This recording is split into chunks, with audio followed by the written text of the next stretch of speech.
Hello friends, आज की video रहने वाली है उन बंदों के लिए जो आर्मी रैली की तैयारी कर रहे हैं और उनके मन में जुनून है कि नहीं मेरे को भर्ती होना है। तो उन बंदों के लिए ये वीडियो रहने वाली है, बहुत ही इंपॉर्टेंट वीडियो है। इसको बिल्कुल भी स्किप मत करना, नहीं तो मैं स्टेप बाय स्टेप हर चीज़ बताऊंगा आपको क्या क्या चीज़ें ध्यान रखनी है जब आप रैली में जाते हो, उसके फॉर्म भरते हो, कैसे अप्लाई करना है, कहाँ से अप्लाई करना है, क्राइटेरियाज क्या है, फॉर्म क्या बनाने हैं। तो वो सब चीज़ आपको मैं इस वीडियो में बताऊंगा, तो स्किप नहीं करना बिल्कुल भी। जो इस वीडियो को इन्फॉर्मेटिव जिसको लगेगी ना अच्छे बहुत से अच्छी उसको, लगेगी फिर। तो मैं यहाँ से स्टार्ट करता हूँ, उनका ज़्यादा टाइम नहीं लूँगा। तो सबसे पहले बात करते हैं जो आपके फॉर्म फिलअप होते हैं। तो इंडियन आर्मी की जो इंडियन आर्मी www.indianarmy.gov.in पे आपका फॉर्म्स आते हैं, वहाँ पे नोटिफिकेशन, वहाँ से आपका फॉर्म सबमिट हो जाता है। तो पहले क्या होता था, एक ही जगह पे आपको रैली की डेट आ जाएगी, वहाँ पे डिस्ट्रिक्ट वाइज बुलाते थे। अभी क्या है, तहसील वाइज बुलाते हैं। मैं ओपन रैली की बात कर रहा हूँ। तो तहसील वाइज जाने से क्या है, जल्दी होता है काम और ज़्यादा भीड़ नहीं होती है। पहले के टाइम पे जब डिस्ट्रिक्ट वाइज या स्टेट वाइज रैलियाँ होती थी तो बहुत सारी भीड़ होती थी। तो अभी आपके फॉर्म के हिसाब से डेट आपको पता चल जाएगी, आप उस हिसाब से पहले प्रिपरेशन कर सकते हो। तो कम से कम आपको, अगर तो जिसको लगता है मेरी फिजिकल फिटनेस इतनी एक्यूरेट नहीं है, अप टू मार्क नहीं है, तो वो ज़्यादा तैयारी करे। और अगर जिसको लगता है हाँ मेरी रनिंग वगैरह ये वो सब ठीक है, तो कम से कम उसको 15 दिन से लेके 1 महीने की उसको प्रैक्टिस अच्छी चाहिए। क्योंकि आर्मी रैली में सबसे इंपॉर्टेंट होती है आपकी फिजिकल फिटनेस, आप रनिंग कैसे क्लियर करते हो। तो रनिंग में आपको ध्यान रखने वाली बात क्या है, जो आप रनिंग में जाओगे तो आपका कम से कम 250 का ग्रुप होता है। तो 250 के ग्रुप में आपको चूज करना है कि आप बिल्कुल एकदम कोने में भी ना चले जाओ, नहीं तो जब पूरी एकदम रैली छूटती है तो आप उसमें कहीं फंस के आपका पैर गिर जाओगे। आपको एक साइड में, नहीं तो बीच में रहना, थोड़ा आगे साइड में, कि आप गिरो ना, ठीक है। तो जैसे चक्कर आपको लगाने हैं तो उसमें चक्कर में भी आपको एक दूसरे के साथ ऐसे लगना नहीं है, गिरना नहीं है। आराम से अपना एक साइड से दौड़ना है और अपना स्टेमिना पे फोकस करना है और जल्दी से जल्दी कंप्लीट करने की कोशिश करनी है। क्योंकि वो बहुत ही पहले जो बैचेज में बहुत ही जल्दी आपको जो लिमिटेड टाइम रहता है उसमें जो बंदे आते हैं ना उन्हीं को लेंगे। अभी हर किसी को तो लेना नहीं है। लास्ट में एक बार रस्सा खींच दिया, आप फिर कितना भी तेज आके भाग के अंदर घुसने की कोशिश करो, आपको वो नहीं लेंगे, ठीक है। तो रनिंग आपकी डेली चाहिए। और रनिंग के लिए मैं स्पेशली सजेस्ट करूँगा कि सुबह कम से कम 4:30-5 बजे उठो और रनिंग करने जाओ। किसी से कोई मतलब मत रखो, अपनी फिजिकल फिटनेस को एक्यूरेट रखो। आर्मी के लिए है, बहुत ही अच्छी बात है। अगर आर्मी में क्लियर हो जाती है तो बहुत ही अच्छी बात है। अगर आर्मी में नहीं क्लियर होगी तो इसको आपको किस चीज़ का नुकसान तो है नहीं, आपको हर जगह ये चीज़ काम में आएगी, सिविल में भी काम में आएगी, ठीक है। फिजिकल फिटनेस तो एक तरह से आपकी वेल्थ है। तो बाकी मैं बात ये करता तो हूँ, बात होगी आपकी रनिंग की। रनिंग के बाद जो आपके जो बंदे अंदर हो जाते हैं, तो उसके सबसे पहले आपको फिजिकल फिटनेस में आपके चेक करे जाएंगे, बीम चेक करे जाएंगे, आपका जिग जैग चेक किया जाएगा, आपकी चेस्ट मेयर की जाएगी, पुशअप वगैरह करवाए जाएंगे, आपकी हाइट दोबारा रीचेक होगी। जो आपकी रनिंग से पहले चेक होती है वो तो एक टेम्परेरी होती है, एक अच्छे तरीके से। और आपके फॉर्म्स वगैरह सारे चेक किए जाएंगे और वो सब जब चेकिंग हो जाएगी पूरी, उसके बाद आपको फिर एक आरसी बना कर दे देते हैं। तो उसमें आपको फिर मेडिकल की डेट देते हैं, वो अगले दिन सुबह मॉर्निंग में जो उसी दिन करा देते हैं। तो मेडिकल में आपका पूरा बॉडी का मेडिकल होता है। तो ये तो होगी आपकी एक अलग मेडिकल की तरफ की बात। अभी मैं आपको बताऊंगा कि आपको जब ये भरना होता है तो उसके पास आपके क्या क्या डॉक्यूमेंट रहते हैं, ये मैं आपको बताने जा रहा हूँ। जो नॉर्थ साइड के बंदे हैं, नॉर्दर्न साइड के या इधर कंडी एरिया के, तो उनके 3-4 सर्टिफिकेट एडिशनल बनते हैं। जैसे कंडी एरिया का सर्टिफिकेट है, हिंदू डोगरा सर्टिफिकेट है, बैकवर्ड एरिया, रूरल एरिया। तो इन सर्टिफिकेट से क्या थोड़ी ना कहीं थोड़ी कंसेशन मिलती है। जैसे कंडी एरिया में कहीं हाइट की कंसेशन मिल जाएगी, हिंदू डोगरा में आपको चेस्ट की कंसेशन मिल जाएगी 1-2 सेंटीमीटर की, ज़्यादा नहीं, क्योंकि वो पहाड़ी एरिया से बिलोंग करते हैं तो उनको थोड़ा बहुत इतना छूट मिल जाती है, ओके। तो ये सारे सर्टिफिकेट आपके कहाँ से बनेंगे, तहसील से।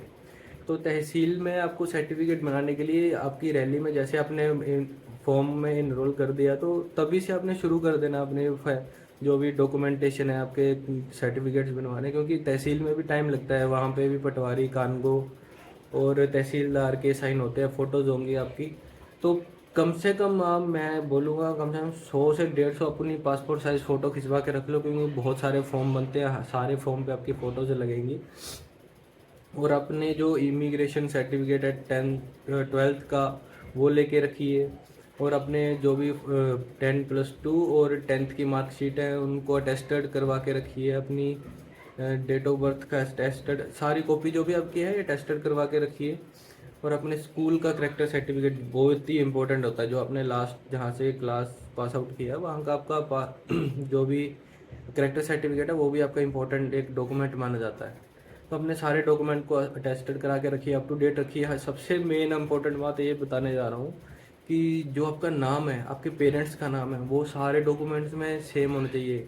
कहीं पे आपका कुमार लिखा है, कहीं पे सिंह लिखा है, कहीं पे आपके फादर का नाम ये है, तो उसको पहले चेंज करा लीजिए। एफिडेविट बना के रखिए हर चीज़ का, ताकि आपको वहाँ पे शो करने को नहीं तो आपका मान लो सब कुछ हो रखा है, लास्ट में आपको बोला कि नहीं आपका नाम मिसमैच, आपके फादर का नाम मिसमैच है, तो वहाँ पे आपको फिर बहुत ही परेशानी होगी जब आपके पास एफिडेविट नहीं होगा, ठीक है। जब बता नहीं पाओगे वैलिड रीज़न कि हाँ ये किस लिए हुआ है। तो ये एक पार्ट हो गया। तो अभी मैं बात करता हूँ जो मेडिकल है, जिनका क्लियर हो जाता है और मेडिकल में जाते हैं मेडिकल करवाने के लिए, तो उसके लिए मैं पहले सजेस्ट करूँगा अपना हाइजीन एंड मेंटेनेंस पहले से ही घर से करके, जिनको पता हाँ मैं मेरे में कैपेबिलिटी मैं कर लूँगा। और जिसको नहीं पता ना, कई बार तुक्के से भी हो जाता, पर उसके लिए मेहनत बहुत चाहिए, तुक्का कुछ नहीं है, लक उसी का होता है जो मेहनत करेगा, ठीक है। तो आपने पहले अपनी हाइजीन मेंटेनेंस क्लीन करके जाना है। अपने ईयर बैग्स जो है सबसे ज़्यादा पॉइंट इसका रहता है, ठीक है। टाइम पेनिंग मेम्ब्रेन अगर उनको नहीं दिखेगी तो इसके सबसे ज़्यादा वो आपको एमएच डाल देगा। तो एमएच एक ऐसी चीज़ है ना भाई, मैं खुद इस चीज़ को झेला हूँ। एमएच एक ऐसी चीज़ है, अगर आपका कहीं एमएच डल गया टेम्परेरी, तो भाई साहब वहाँ डेट पे डेट जैसे बोलते हैं, तारीख पे तारीख, तारीख पे तारीख, पर वो तारीख आती ही नहीं है। तो कम से कम 1.5-2 महीने लग जाएंगे आपका, इतना पैसा खराब होगा, क्योंकि आपको 2-5-6 बार एमएच में जाना पड़ेगा। आज बोलेंगे हाँ आज टाइम नहीं है, कल आना, आज आपका ये है वो। तो इसलिए पहले से अपनी हाइजीन मेंटेनेंस, आइज़ वगैरह, ये ईयर बैग्स जो है ना, पक्का इसको क्लियर करके जाना। और जिसको भी थोड़ी बहुत कहीं की भी प्रॉब्लम है, पहले से उसको अपना सेट रखिए। मेनली पॉइंट्स ही आते हैं आपके, कलर ब्लाइंडनेस का आता है, टाइम पेनिंग मेम्ब्रेन अगर नहीं दिखी है किसी की तो उसका पॉइंट आ जाएगा, नाइट ब्लाइंडनेस का आ जाएगा, कलर ब्लाइंडनेस का आ जाएगा, फिर हार्ट बीट का आ जाता है, किसी की हार्ट बीट ज़्यादा रहती है, बीपी ज़्यादा हो जाता है एकदम से। तो ये सब चीज़ें ध्यान में रखनी है। तो अगर मैं एक चीज़ और सजेस्ट करूँगा आपकी आइज़ के लिए, अगर आप तैयारी कर रहे हो अभी, तो रात को जब आप फ़ोन चलाते हो ना, तो लाइट ऑन करके फ़ोन चलाइए, लाइट ऑफ करके बिल्कुल फ़ोन मत चलाइए। उससे कि आपके आंखों में बहुत ही ज़्यादा इम्पैक्ट पड़ता है, तो उससे आई साइड पे इम्पैक्ट पड़ेगा, तो आपको फिर कलर ब्लाइंडनेस होने के बहुत चांसेस रहते हैं। तो उस चीज़ को अवॉइड करिए। तो ये सारी चीज़ एक तो हो गया मेडिकल की तरफ से, तो ये चीज़ आपको सारी ध्यान में रखनी है। फिजिकल फिटनेस की प्रैक्टिस के लिए आपको एक नॉर्मल सी रूटीन बता देता हूँ। सुबह उठ के आपको जब रनिंग करनी है ना, तो रनिंग के लास्ट में जो आपका 150-200 मीटर रहता है, उसमें पक्का आपने स्प्रिंट मारना है 150 से 200 मीटर का।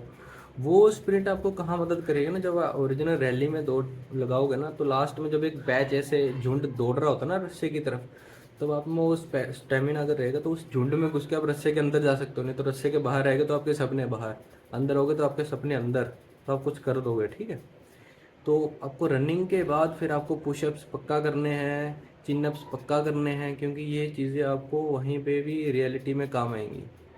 और अपना डेली जो भी रनिंग का है उसका टाइमिंग नोट करना है, उसको बढ़ाना है, इंक्रीज़ करना है। अपने प्रैक्टिस में बिल्कुल कट नहीं मारना है। थक रहे हो तो अपने आप को मोटिवेट करना है, मोटिवेशनल वीडियोस देखो। कुछ नहीं होता यार, 10-15 दिन कर लोगे प्रैक्टिस, अगर आपको नौकरी मिल रही है, सरकारी नौकरी मिल रही है, फौज में वर्दी ज्वाइन करने का मौका मिल रहा है, तो कुछ नहीं, कहीं नहीं मर रहे, ठीक है।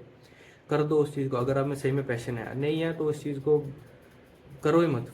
फिर प्राइवेट सेक्टर में बहुत सारी जो उस तरफ चले जाओ, ठीक है। पैशन है तो इसको अच्छे से परस्यू करना है, फिर इसमें ढिलाई नहीं चाहिए बिल्कुल भी। तो ये तो आपका हो गया फिजिकल का, आपकी डॉक्यूमेंटेशन होगी, आपका मेडिकल हो गया। अभी आपको मैं बता देता हूँ टेस्ट का। टेस्ट के लिए मैं सबसे ज़्यादा सजेस्ट करूँगा, आपको कहीं इंस्टीट्यूट में जाने की ज़रूरत नहीं है, कुछ कोचिंग क्लासेस करने की ज़रूरत नहीं है। अगर आपका जीके, करंट अफेयर, रीजनिंग थोड़ा अच्छा है और थोड़ा सा मैथ्स आपका ठीक है, मैं ये नहीं बोला बहुत हाई पे, ठीक है, ओनली 10th लेवल का, ठीक है, तो आप आराम से टेस्ट क्लियर कर लोगे। तो उसके लिए आपको क्या करना है, मैं 1-2 बुक सजेस्ट करूँगा। जैसे मेनली तो अरिहंत पढ़ते हैं, मैं राम सिंह यादव की बुक सजेस्ट करूँगा। वो बहुत ही अच्छा उसमें कंटेंट रहता है और मेनली क्वेश्चन उसी में आते हैं। और 1-2 करंट अफेयर के लिए आपका जीके टुडे हो गया, उसको पक्का पढ़िए, उसमें आ जाएंगे। और जाने से पहले आपका जैसे मान लो अभी आपका एग्ज़ाम है दिसंबर में है, तो कम से कम जनवरी से लेके दिसंबर तक की 6-6 महीने की आपकी करंट अफेयर की यूट्यूब पे वीडियो मिल जाएंगी, तो वो सारे क्वेश्चन नोट डाउन करके उनको प्रिपेयर कर लीजिए। कंप्यूटर के क्वेश्चंस उसमें आते हैं, जैसे फुल फॉर्म्स आ जाएंगे, रैम, फिर सीपीयू की फुल फॉर्म क्या है, 1 GB में कितने बिट रहते हैं, बाइट रहते हैं, ऐसे मतलब ये केवी कितने रहते हैं, ऐसे सिंपल से क्वेश्चन रहेंगे। झंडे की लंबाई कितनी रहेगी, ये क्वेश्चन ये पक्का आता है, मेरे को तो मिला ही था ये क्वेश्चन। तो ऐसे क्वेश्चन आते रहेंगे उसमें, तो आपको क्या है वो सारे क्वेश्चन जो हैं सिंपल रहते हैं। ये राम सिंह यादव इनके बुक्स में सारे क्वेश्चंस मिल जाएंगे, इनको अच्छे से पूरे पढ़ते हैं। करंट अफेयर अपना अप टू डेट रखिए, आपको टेस्ट क्लियर करने से कोई नहीं रोक सकता, ठीक है। आराम से हो जाएगा और अच्छी मेरिट में नाम आएगा। किसी एजेंट के पास जाने की ज़रूरत नहीं, अपनी आपको आपकी मेहनत पे बस विश्वास रखना है और आपका पक्का सिलेक्शन होना ही होना है, ये तो मैं आपको लिख के देता हूँ, ठीक है। तो ओवरऑल ये हम पूरा रैली का बता दिया आपको। तो अपनी तैयारी एकदम अप टू डेट रखिए। अगर आपको और भी कोई इससे क्वेरी है, कुछ रिलेटेड क्वेरी में किसी तरह का डाउट है, तो मेरे को कमेंट करके बता दीजिए, मैं उसका आपको क्लियर कर दूँगा। कोई और इसके आगे अलावा आपको वीडियो चाहिए आर्मी से रिलेटेड, तो मैं आपको बना के दे दूँगा, ठीक है। तो ज़्यादा से ज़्यादा मेरी वीडियो को शेयर करें, ताकि जो भी भाई बहन इस चीज़ की तैयारी कर रहे हैं उनके तक ये पहुँचे, उनको ज़्यादा से ज़्यादा वैल्यूएबल नॉलेज मिले। थैंक यू, जय हिंद।